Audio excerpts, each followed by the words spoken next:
Swayam Prabha. Digital India. Educated India.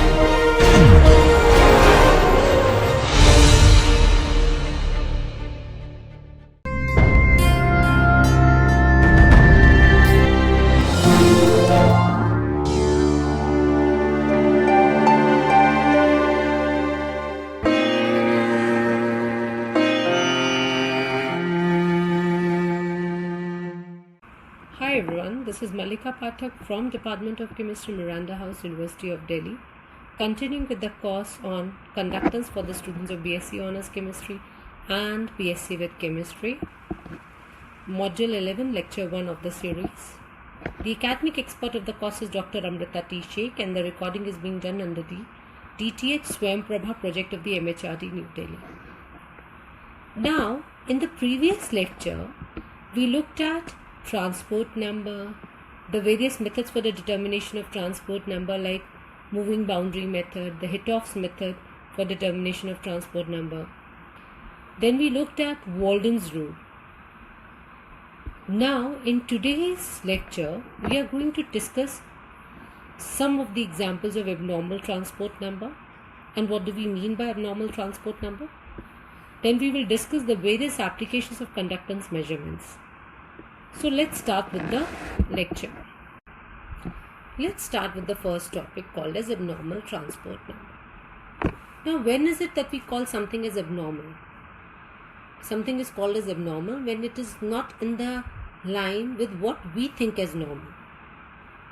Now, in the case of abnormal transport number, what is it that you may find different from what you think? What do you think actually about transport number?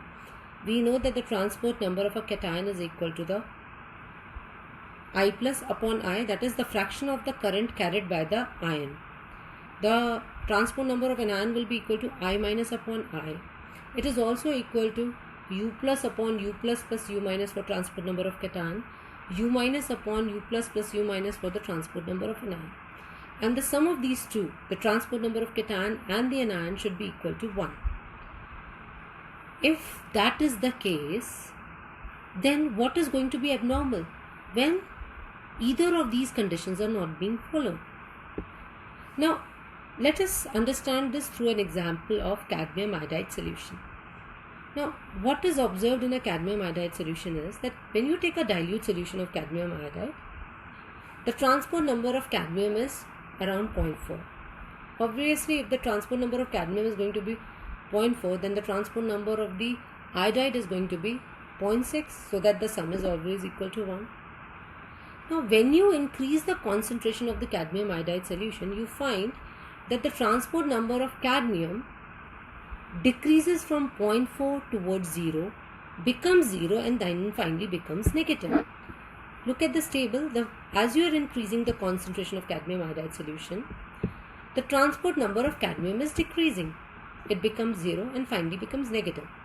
If that is the true, then what happens to the transport number of iodide? The transport number of iodide increases from 0.6 towards 1 and finally becomes more than 1. Now both of these things are abnormal because according to us the transport number value should only lie between 0 and 1 because this is the fraction of the current carried by an ion. So why is this happening? This is happening because in a dilute solution of cadmium iodide ionizes as Cd2 plus and 2I minus, which is what is expected. But when you take a concentrated solution of cadmium iodide, it ionizes as Cd2 plus CdI4 minus. Now this is a complex form of cadmium iodide. Now what happens is, now when you pass electricity through this concentrated solution, the cadmium 2 plus, which is the cation, will move towards cathode, and then what is the anion? CdI4 minus. This will move towards anode. So cadmium 2 plus moving towards cathode and CdI4 minus moving towards anode. But what is happening is that cadmium 2 plus is moving towards cathode and cadmium in the complex form of cadmium iodide is moving towards anode. Now because of this, there is movement of cadmium towards both anode and cathode. in one case as simple ion, the other case as a complex ion.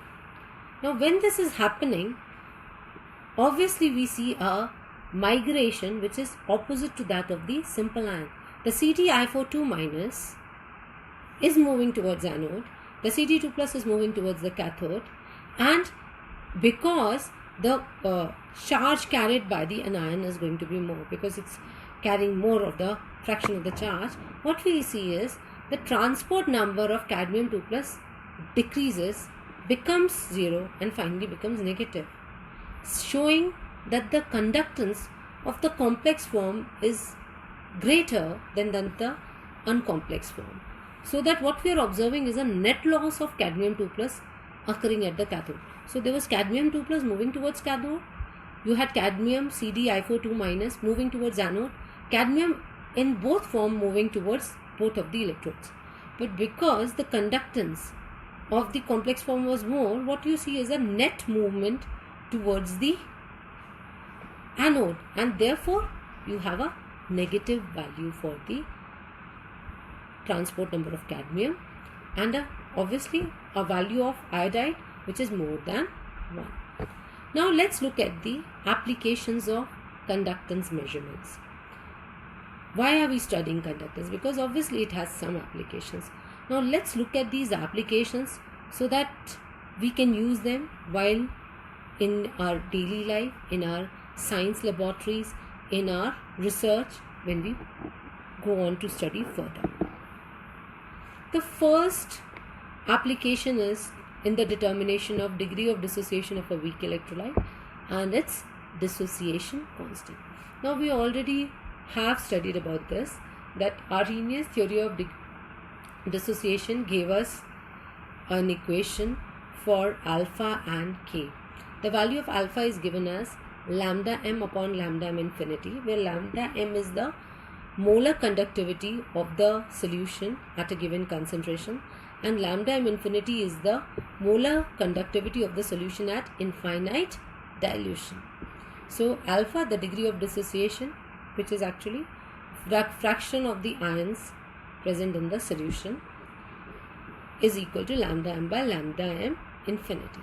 Now we know that K is equal to C alpha square upon 1 minus alpha, and if we substitute the value of alpha, we get this equation. We've already studied this in the previous lecture. So K is equal to the degree of dissociation can be used to calculate the value of dissociation constant K, which is equal to C lambda m square upon lambda m infinity into lambda m infinity minus lambda m. Now let's look at some numericals for a better understanding of how to use it. So the first numerical that we are going to study is this. A decimolar solution of NaCl has specific conductivity equal to 0.0092 ohms inverse centimeter inverse. If the ionic conductance of Na plus and Cl minus are given as 43 and 65 ohms inverse centimeter square mole inverse respectively, calculate the degree of dissociation of NaCl solution. Very simple. We are given the concentration, we are given the value of kappa, and we are also given the values of lambda m infinity for ions. What do? Lambda m, molar conductivity of a solution, is equal to kappa by C or kappa by C into 1000 if we are given such units. Then we apply this formula and we get the value of lambda m for sodium chloride solution. Now what is the value of lambda m for the ions? We are given that Na plus has 43 and Cl minus has 65. We just add them and we get the value of lambda m infinity for NaCl. We get this value. What is alpha equal to? Lambda m upon lambda m infinity, and we get the degree of dissociation. Now let's look at another numerical. The measured resistance of a conductance cell containing this much concentration, that is 7.5 into 10 to the power minus 3 molar solution of KCl at 25 degrees centigrade was 1005 ohms. Calculate the specific conductance and the molar conductance of the solution. We are given the cell constant value, which is 1.25 centimeter inverse. So we know that kappa is equal to cell constant by R, We are given the value of cell constant, we are given the value of R, and we can get the value of kappa. Now, what is molar conductance? Molar conductance is kappa by C or kappa by C into 1000, depending upon the units. We have already talked about this in detail in a previous lecture. So we just substitute the values of kappa, concentration, and then multiply by 1000 because it has to be in the appropriate units, and we get the concentration, molar conductance in 165.87 ohms inverse centimeter square mole inverse. A similar numerical is this. The conductivity of 0.0011028 moles per liter of acetic acid is given as 4.95 into 10 to the power minus 5 Siemens centimeter inverse. That this is the value of kappa. Calculate the dissociation constant if lambda m infinity for acetic acid is given as this. What do? We know that lambda m is equal to kappa by C. We are given the values of kappa. We know the values of concentration. Because these are in different units, this is in Siemens centimeter inverse and this is in moles per decimeter cube or moles per liter. We multiply by 1000 and we get the values of lambda m. Now that we have got the value of lambda m, what do?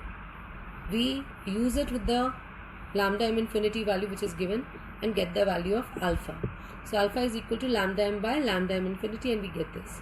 Now what is dissociation constant equal to? K is equal to C alpha square upon 1 minus alpha. We've got the values of C, we've got the values of alpha, we just substitute and we get the value of dissociation constant. A very common numerical which is asked in term examinations is this. Given are the following limiting molar conductivities at 25 degrees centigrade for HCl, NaCl and sodium crotonate. We're given the values. The units for these values are with Siemens centimeter square mole inverse. Now, calculate the degree of dissociation and the dissociation constant of protonic acid. The conductivity of 0.001 molar protonic acid solution is this. So what do? We first find out the values of lambda of infinity because we are given the values of lambda infinity for the various electrolytes which are involved. So what do? We take, because we wanted it for crotonate which is HC, we are representing as, so we need the value of H, we will get it from HCl. We need the value of C, we get it from sodium crotonate, and we subtract the extra NaCl from here. So we take lambda m HCl plus lambda m NaC minus lambda m NaCl and we get the value of lambda m infinity for HC, which is the crotonic acid. Now what is the molar conductivity of HC, which is the crotonic acid? Lambda m is equal to kappa by C. So what do? We just substitute the values, do the appropriate units conversion. We could have simply multiplied by 1000. Here I have made it, first converted it like this and then converted it finally into Siemens centimeter square mole inverse. Now we know the value of lambda m, we know the value of lambda m infinity. What is alpha? Lambda m upon lambda m infinity. We just substitute the value and we get the value of alpha. What is dissociation constant? Ka is equal to C alpha square upon 1 minus alpha. So we multiply and we get the values of dissociation constant. Another application of conductance measurement is in the determination of ionic product of water. Now what is ionic product of water? Product of the concentration of the ions. So water ionizes to give you H plus and OH minus ions. So the ionic product of water can be written as Kw is equal to concentration of H plus into concentration of OH minus. Here it should be emphasized that the autoionization of water produces very little amount of H plus and OH minus. So the concentration of H plus and OH minus is very little. That is why the value of Kw in fact comes out to be 10 to the power minus 14 m square. Now we know that in pure water the concentration of H plus is equal to OH minus. That is why it is a neutral example. Therefore, if H plus is equal to OH minus, then if I substitute here, Kw can be written as H plus square or OH minus square. So H plus or OH minus, which are both equal because it's a pure water and the concentrations are equal, is equal to square root of Kw, the ionic product of water. Now the conductivity kappa of the pure water is related to the molar concentration by the equation kappa is equal to concentration into molar conductivity. just to recall for you, lambda is equal to kappa by C. So kappa is equal to lambda into C. So I want to find out the kappa, and please understand that conductivity is an additive property. So we have kappa. So the kappa of pure water will be the sum of H plus and OH minus values. So the H plus value will be equal to concentration of H plus into lambda m of H plus, concentration of OH minus into lambda of OH minus. Because we know that H plus is equal to OH minus concentration, therefore this can be written as kappa is equal to under root kW, which we've got from here, into lambda H plus plus lambda OH minus. Because the ions are present in such lower concentrations, the molar ionic conductance may be taken as the conductance at infinite dilution. So lambda H plus can be written as lambda H plus infinity plus lambda OH minus infinity, which is equal to 547.6 Siemens centimeter square mole inverse. So Kw, if I want to find out the value of Kw from this equation, then Kw can be written as kappa square upon lambda H plus lambda OH minus whole square. So that can also be written as Kw is equal to kappa upon 547.6 Siemens centimeter square mole inverse to the power of 2. Now let's look at a numerical for a better understanding. Because we are doing physical chemistry, so our understanding of any concept is basically based on the numericals that we take into account. Our feel with the numbers, our feel with the concept increases when we study a numerical or when we solve a numerical. Now we are given that the conductivity of water at 298 Kelvin is 0.554 into 10 to the power minus 7 Siemens centimeter inverse. Calculate the degree of dissociation and the ionic product of water, given that the lambda H plus is equal to 349.8 Siemens centimeter square mole inverse, lambda OH minus is equal to 197.8 Siemens centimeter square mole inverse. Now we have just looked at the explanation, but when we are solving a numerical, it's better that we completely write everything. So we know that in the case of pure water, H plus is equal to OH minus, and because it is actually an equilibrium, water ionizes to give you H plus and OH minus, which are continuously combining with each other. So you can write it as C into alpha, where C is the concentration of water and is equal to 55.56. How do we get the concentration of water as 55.56? We've already done this previously. 1000 upon 18. 1000 upon 18 gives you 55.56 moles per liter as the concentration of water. Now, so we know that H plus is equal to OH minus, which is equal to C alpha. We already had said that the conductivity of the water is given as kappa is equal to H plus into lambda H plus plus OH minus into lambda OH minus. Now, because our aim here is to find out the value of degree of dissociation, so we, instead of writing H plus directly like this, we will write it as C alpha. So H plus is equal to C alpha into lambda H plus C alpha into lambda OH minus. So if I substitute here, we get C alpha into lambda H plus lambda OH minus. Now what is this? This is nothing but the molar conductance of water. So we can write it as C alpha into lambda m into H plus lambda m of H plus OH minus of water. So we've got this. So alpha can be written as kappa upon C lambda, which is the combination of H plus and OH minus, or the lambda m of water. Now just substitute the values. You are given the values of kappa of water. You know the concentration of water as 55.56 molar. You know the values of ionic molar conductances for H plus and OH minus. Just put them here and you will get the values of alpha. Now what is Kw? Kw is equal to actually the concentration of H plus into concentration of OH minus, which in this case we have expressed as C into alpha. So take the C as 55.56, so C square into alpha square, and alpha square has come out to be 1.821 into 10 to the power minus 9. So take that square and you will get 1.023 into 10 to the power minus 14 m square, which is what we expect as the Kw for water. Now let's look at another application of conductance measurement. conductance can be used for determination of the solubility of a salt in a solution. Now, how do we go about this? The first requirement is when you are solving a conductance measurement to get the value of solubility or solubility product, you have to use only the kappa of salt alone. You never use the kappa of solution.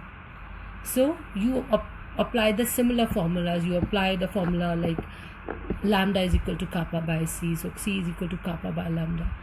But the kappa that you are using here has to be the kappa of the salt alone and not that of the solution. So how do you get that? You just subtract the value of water from that of solution and you get the value of kappa of the salt, and therefore you can use it to get the value of C.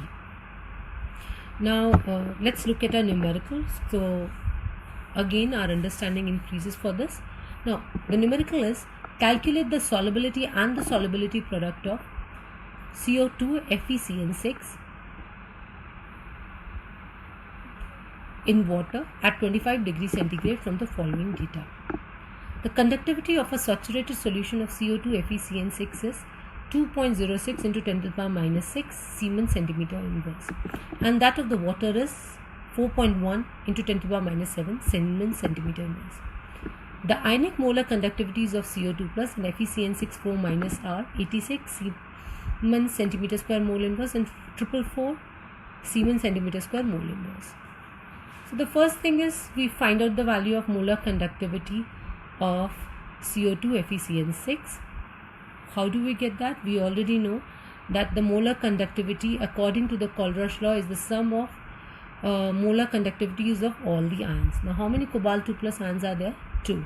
So 2 into lambda m of cobalt 2 plus FeCN6 4 minus is this is a complex, so lambda m into lambda m of FeCN6 4 minus. So just multiply, you have the values of lambda of cobalt 2 plus, so 2 into 86. You know the values of lambda of FeCN6 4 minus, just put it here and you get the values of molar conductivity of CO2 FeCN6. Now kappa is equal to what? Kappa of a sparingly soluble salt is equal to what?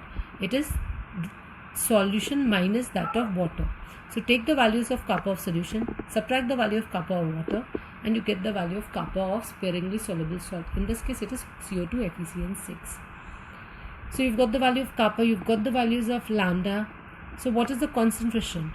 You know that lambda is equal to kappa by C. So C will be equal to kappa by lambda.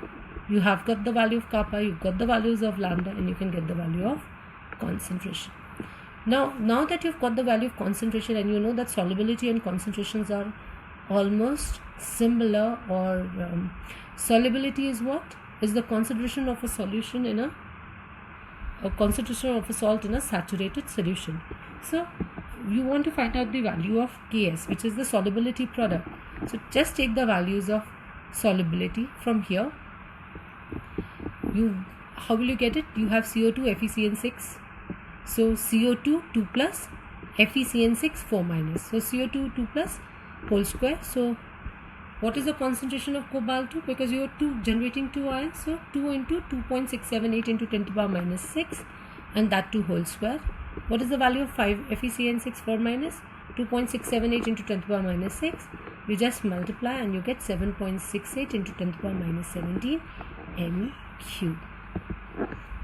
Similarly, a very common numerical which is asked in the semester papers or the term papers is the conductivity of a saturated solution of CaF2 at 290 Kelvin was found to be 4.2 into 10 to the power minus 5 Siemens centimeter inverse. The conductivity of water used for making this solution was 2 into 10 to the power minus 6 Siemens centimeter inverse. The molar ionic conductivities at infinite dilution of calcium 2 plus and F minus are given as 104 and 48 Siemens centimeter square mole inverse respectively. Calculate the solubility and the solubility product of calcium fluoride. Again, the procedure for solving of a sparingly soluble salt is same. You take only the conductivity of the sparingly soluble salt. How do you get it? You subtract the value of water from that of a solution. So you get this. So conductivity due to CaF2 alone is kappa solution minus kappa water, and you get it as this. What is concentration? Kappa by lambda. So you have the value of kappa, which is 4 into 10 to the power minus 1. You want the value of lambda of the CaF2. So what will be the value of lambda of CaF2? Lambda of Ca2 plus 2 into lambda of F minus. So just put the value. You get the value of concentration. Now you want the value of solubility product. So this is S. This is S. Now what is the solubility product of CaF2? You have Ca2 plus and F minus 2 ions. So Ca2 plus into F minus whole square. Ca2 plus is 2 into 10 to the power minus 4 molar. F minus will be twice of 2 into 10 to the power minus 4. So 4 into 10 to the power minus 4. And that to square. So you get 3.2 into 10 to the power minus 11 MQ. So similarly, a very small numerical. You are given the value of conductivity for saturated solution of AgCl, 1.382 into 10 to the power minus 6 Siemens centimeter inverse. Find its solubility. Given that the ionic conductances of Ag plus and Cl minus ions are 61.9 Siemens centimeter square mole inverse and 76.3 Siemens centimeter square mole inverse respectively. You get the values of lambda m infinity for AgCl. How? Just substitute the values of lambda m infinity of Ag plus and lambda m infinity of Cl minus. Just substitute and add. You get the value. What is C? C is nothing but solubility, and solubility is nothing but C for a saturated solution of a sparingly soluble salt.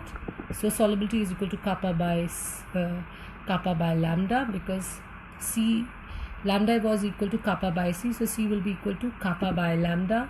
Again you make the proper substitution and you get this value of solubility.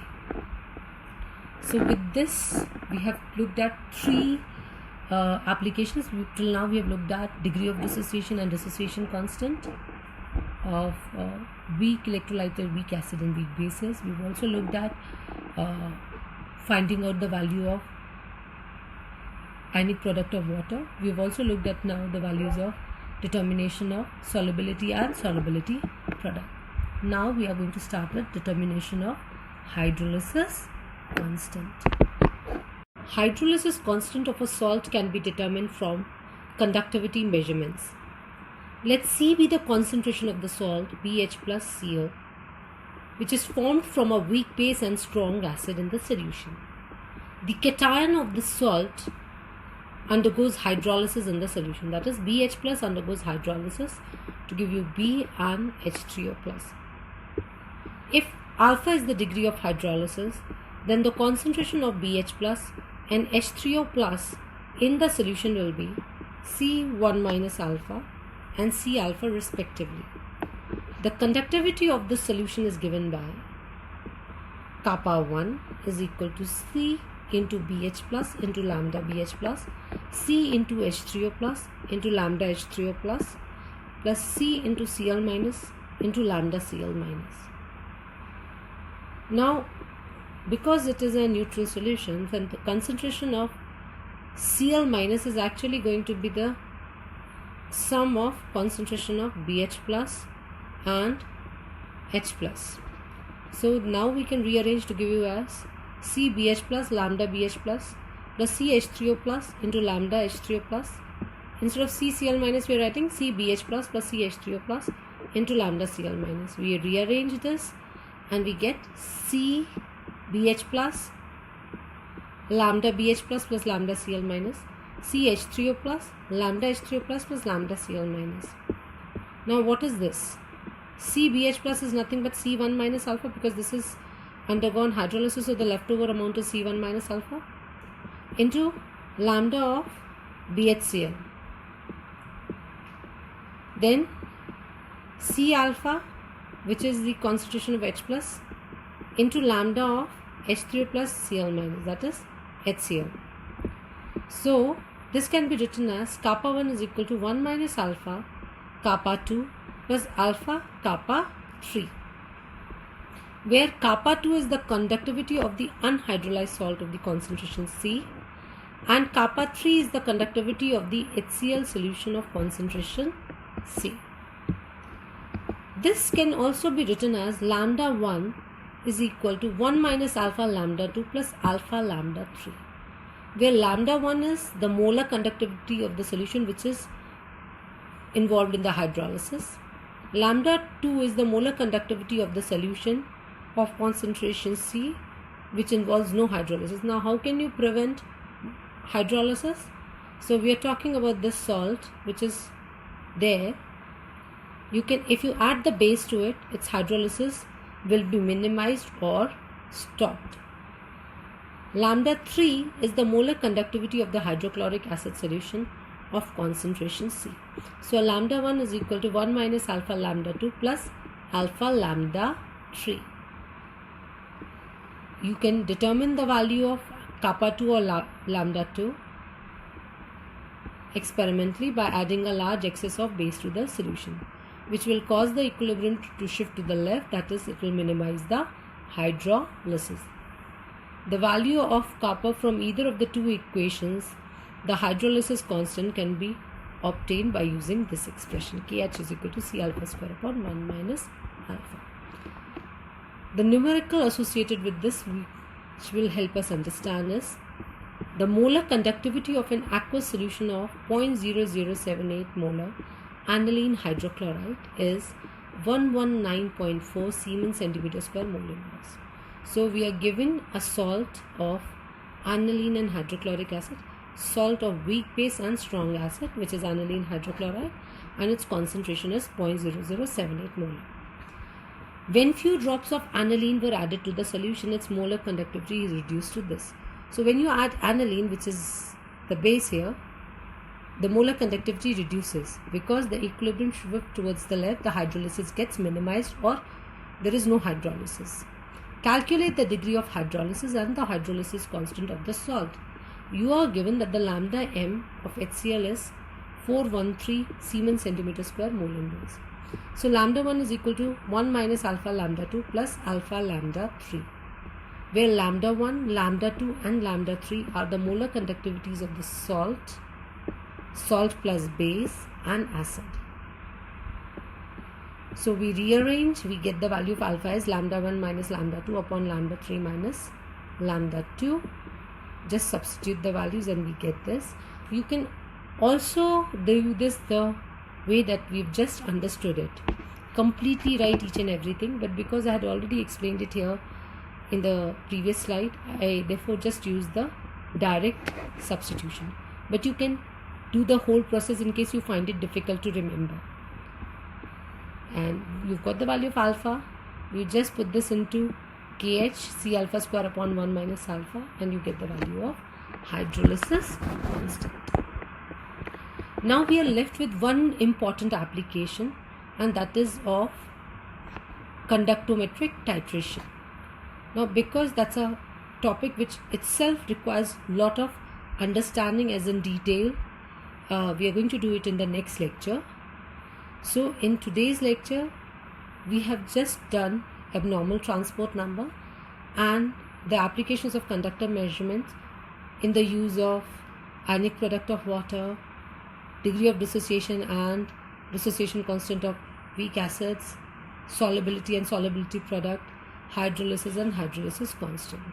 So the next application, which is very important but requires a lot of time, we will be doing in the next lecture. So with this we wind up. Thank you. Stay home, stay safe.